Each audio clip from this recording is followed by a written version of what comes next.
Date un espacio para leer libros. Bienvenido a Espacio Disponible. Un lugar para todos. Un espacio para ti. A continuación, Heridas Abiertas, de William Fly.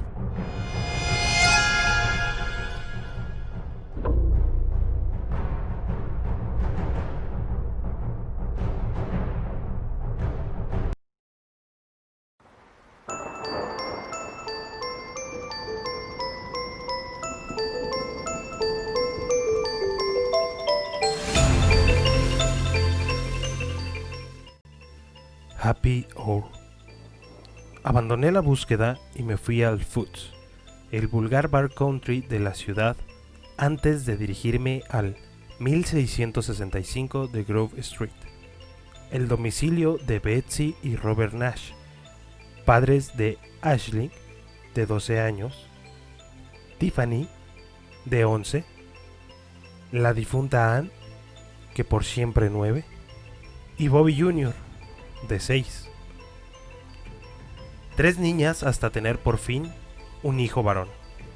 Mientras tomaba sorbos de bourbon y partía cacahuates, pensé en la decepción creciente que habían de haber sentido los Nash cada vez que les nacía una criatura sin pene.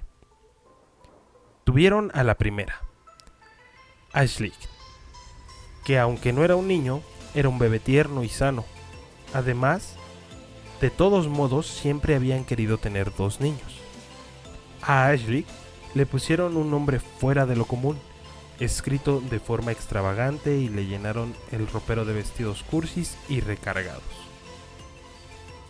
Cruzaron los dedos y volvieron a intentarlo, pero nació Tiffany.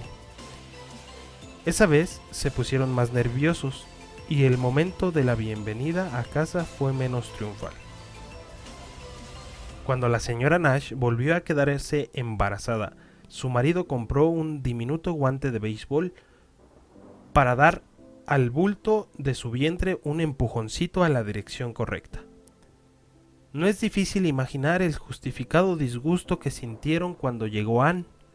La castigaron con el nombre de alguna mujer de la familia y ni siquiera le pusieron la E extra al final para adornarlo un poco. Menos mal que llegó Bobby 3 años después de la decepción que supuso Ann. ¿Fue el chico un accidente o un último y brioso impulso? Bobby se llamó como su padre y fue objeto de gran adoración absoluta, y las niñas se dieron cuenta de lo superfluas que eran. Sobre todo Ann. Nadie necesitaba una tercera niña. Ahora, en cambio, sí que le prestaban atención. Me tomé el segundo bourbon y de un solo trago estiré un poco los hombros agarrotados, me di unas palmaditas en la mejilla, me subí en mi enorme Buick azul y deseé haberme tomado una tercera copa. No soy de esa clase de reporteros que disfrutan metiéndose en la vida privada de la gente. Seguramente esa es la razón por la que soy una periodista de segunda fila, pero al menos soy periodista. Todavía me acordaba del camino para ir a Grove Street. Estaba a 2 manzanas por detrás de mi instituto, un lugar con capacidad para que estudiaran todos los chicos en 100 kilómetros a la redonda.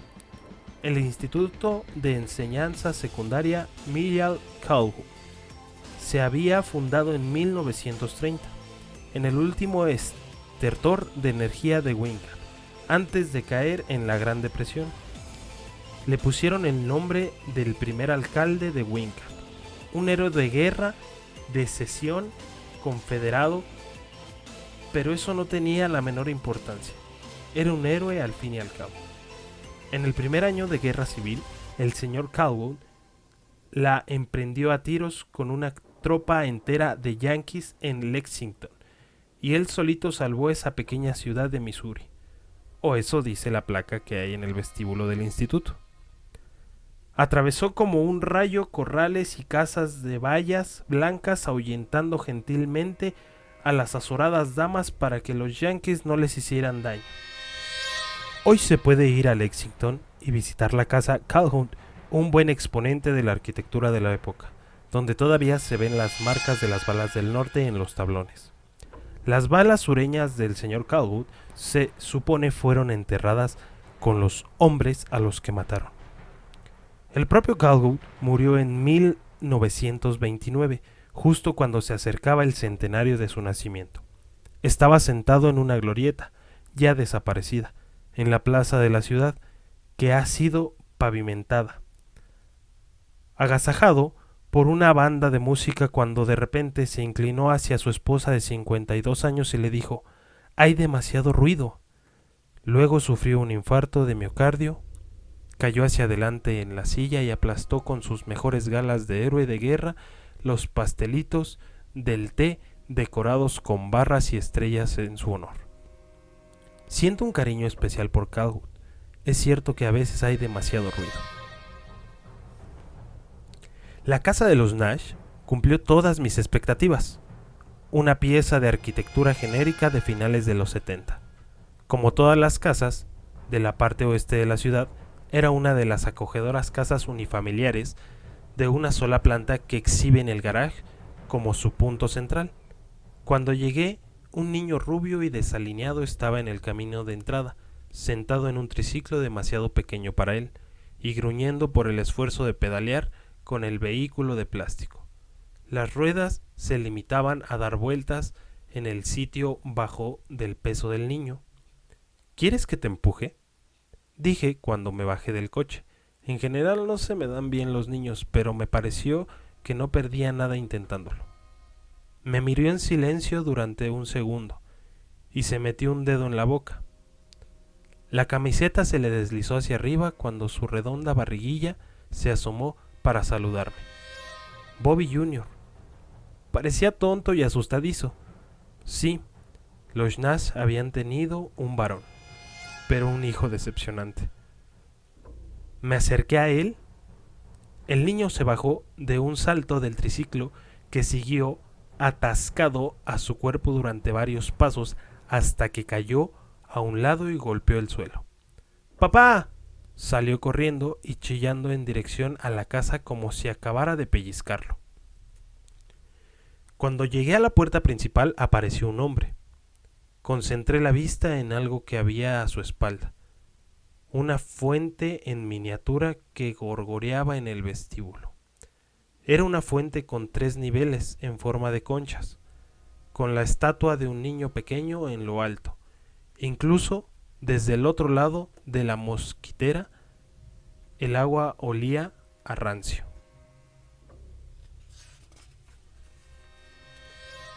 ¿En qué puedo ayudarla? ¿Es usted Robert Nash? Pareció ponerse en guardia de repente y seguramente era la primera pregunta que le hizo la policía cuando le comunicaron que su hija estaba muerta. Sí, soy Bob Nash. Siento molestarlo en su casa. Me llamo Camille Piker. Soy de Wincap. Pero ahora trabajo en el Daily Post de Chicago. Estamos cubriendo la historia. Estamos aquí por Natalie Kane y por el asesinato de su hija. Me preparé para que me gritara, me cerrara la puerta en las narices, me insultara o me golpeara. Bob Nash se metió las manos en los bolsillos delanteros de los pantalones y apoyó el peso de su cuerpo en los talones. «Podemos hablar en el dormitorio», contestó él. Me sujetó la puerta para que pasara y me adentré en el desorden de la sala de estar llena de cestos de lavandería repletos de sábanas arrugadas y camisetas diminutas. A continuación, pasé junto a un cuarto de baño cuya pieza central era un rollo de papel higiénico vacío en el suelo, y recorrí un pasillo estucado con fotos desviadas bajo un plastificado mugriento. Unas niñas rubias apiñadas en actitud de adoración en torno a un bebé varón, un joven Nash rodeando firmemente el hombro de la flamante novia, cada miembro de la pareja sujetando el mango del mismo cuchillo para cortar la tarta nupcial. Cuando llegué al dormitorio, edredón y cortinas a juego, un tocador ordenado, supe que Nash había elegido aquel lugar para nuestra entrevista. Era la única parte de la casa donde reinaba cierto grado de civilización, como un puesto fortificado en los márgenes de una selva salvaje. Nash se sentó en un lado de la cama y yo en el otro. No había sillas. Podríamos haber sido actores de una peli porno amateur, solo que cada uno llevaba en la mano un vaso de Kool-Aid de cereza, que Nash había servido para ambos. Era un hombre que cuidaba su aspecto, un bigote recortado, pelo rubio que empezaba a relear y que se peinaba con gomina, y un polo de color verde brillante metido por dentro de los vaqueros. Di por sentado que era él quien se encargaba de mantener ordenada aquella habitación, pues exhibía la pulcritud externa de adornos de un soltero, que ponía mucho esmero en el orden. No hicieron falta preliminares para la entrevista, y se lo agradecí. Es como decirle cosas bonitas a tu cita cuando los dos saben que van a acabar en la cama. Anne había estado montado en bicicleta todo el verano. Empezó a explicar sin que tuviera que animarlo a hablar. Todo el verano dando vueltas alrededor de la manzana una y otra vez. Mi esposa y yo no la dejábamos ir más lejos, solo tenía 9. Somos unos padres muy protectores, pero entonces justo antes del principio del curso, mi esposa dijo, basta. Ana había estado lloriqueando y protestando sin parar, así que mi esposa le dijo que de acuerdo, que podría ir en bici a casa de su amiga Emily. Nunca llegó ahí. Eran las 8 de la noche cuando nos dimos cuenta. ¿A qué hora se había ido? Hacia las 7, así que en algún punto del camino entre esas 10 manzanas la atraparon. Mi esposa nunca se lo perdonará. Nunca. ¿Qué quiere decir con esto de que la atraparon? Ellos, él, quien fuera, el cabrón, el hijo de puta asesino de niños. Mientras mi familia y yo dormimos, mientras usted va por ahí en su coche haciendo su reportaje, ahí fuera hay alguien que busca niños para matarlos. Porque usted y yo sabemos que la pequeña de los Kane no se perdió sin más. Apuró el resto del refresco de un trago y se limpió la boca. Las frases eran buenas, aunque un tanto trilladas. Solía encontrarme con aquello de forma habitual y en proporción directa con la cantidad de televisión que veía el sujeto en cuestión. No hacía mucho había entrevistado a una mujer cuya hija de 22 años acababa de ser asesinada por su novio, y me había dicho una frase sacada directamente del episodio de una serie de abogados que daba la casualidad que yo había visto la noche anterior. Me gustaría decir que lo compadezco, pero me temo que a partir de ahora no podré volver a compadecer a nadie nunca más. Y dígame, señor Nash, ¿no sospecha de nadie que quisiera haberle hecho daño a usted o a su familia haciéndole daño a Anne? Escuche, yo vendo sillas para ganarme la vida, sillas ergonómicas, por teléfono. Trabajo en una oficina en Haití, con otros 2 compañeros. No veo a nadie. Mi esposa trabaja media jornada como administrativa en la escuela de primaria. Detrás de esta historia no hay ningún melodrama. Simplemente, alguien decidió matar a nuestra hijita.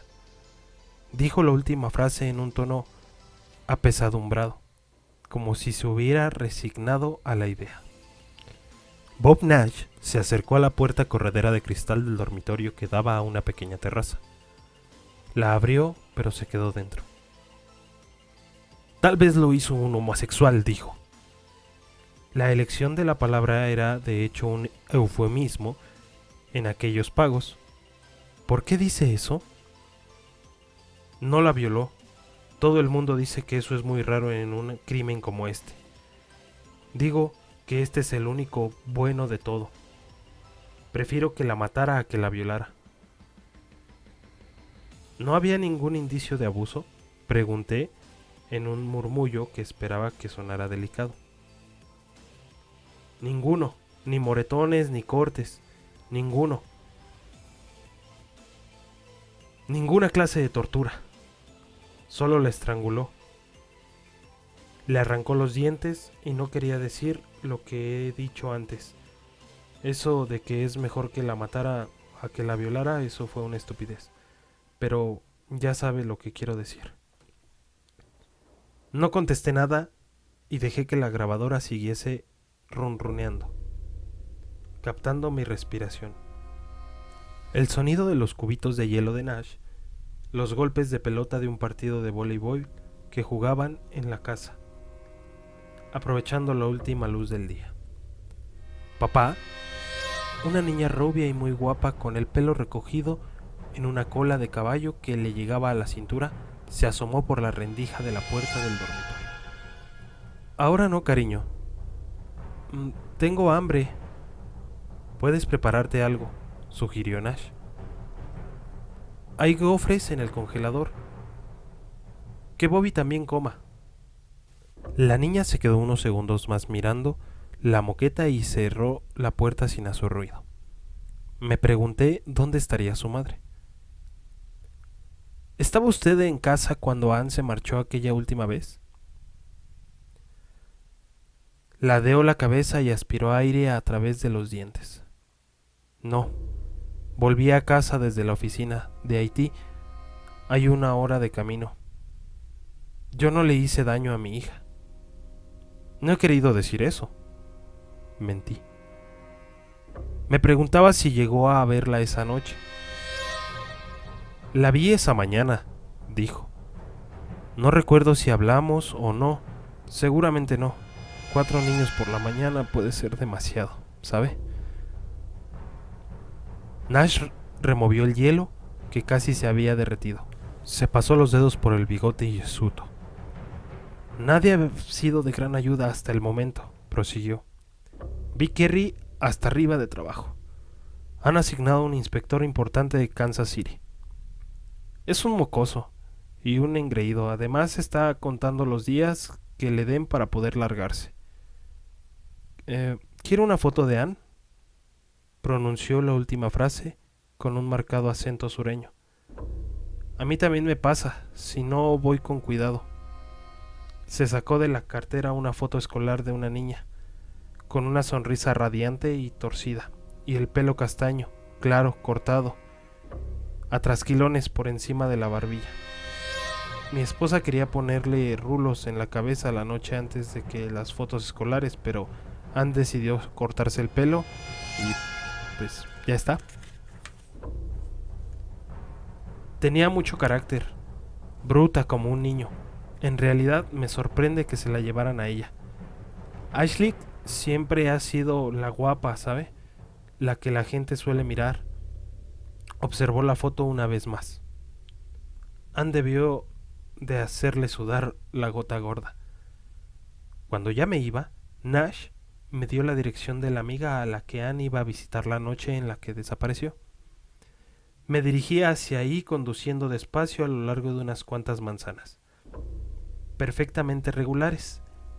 El lado oeste era la parte más nueva de la ciudad. Se notaba porque el césped era de un verde más brillante, extendido en pedazos apagados por adelantado hacia solo 30 veranos. No era como la hierba oscura, rígida y picuda que crecía delante de la casa de mi madre. Los silbidos salían con mejor con esa hierba. Se partía una brisa por la mitad. Se soplaba y salía un sonido agudo hasta que te empezaba a escoger los labios. Ann Nash solo había tardado 5 minutos en llegar a casa de su amiga. Se podían añadir otros 10 por si había decidido seguir una ruta más larga. Desentumecer las piernas a la primera ocasión de verdad de montar en bici ese verano. A los 9 años ya se es demasiado mayor para estar pedaleando siempre alrededor de la misma manzana. ¿Qué habría pasado con la bici? Circulé despacito por delante de la casa de Emily Stone, mientras la noche se teñía de azul. Vislumbré a una chica que pasaba corriendo por delante de una ventana iluminada. Estaba segura de que los padres de Emily decían a sus amigos cosas como: ahora la abrazamos un poquito más fuerte todas las noches. Estaba segura de que Emily se preguntaba dónde se habían llevado a Ann para matarla. Yo me lo pregunté. Arrancar 20 y tantos dientes, no importa lo pequeño que sea tu cuerpo, ni si estaba ya sin vida. Es una tarea ardua. Tenían que haberlo hecho en un sitio especial, en algún lugar seguro para que la persona pudiera tomarse unos minutos de respiro de vez en cuando. Miré la fotografía de Anne, cuyos bordes se doblaban hacia adentro como para protegerla. El corte de pelo desafiante y aquella sonrisa me recordaron a Natalie. También me caía bien aquella chica. Guardé la foto en la guantera del coche. A continuación, me remangué la camisa y con un bolígrafo azul escribí su nombre completo, Anne Mary Nash, en la parte interna de mi antebrazo. Hasta aquí. Heridas abiertas, de William Fly. Nosotros somos Espacio Disponible. Síguenos, comparte y hasta la próxima.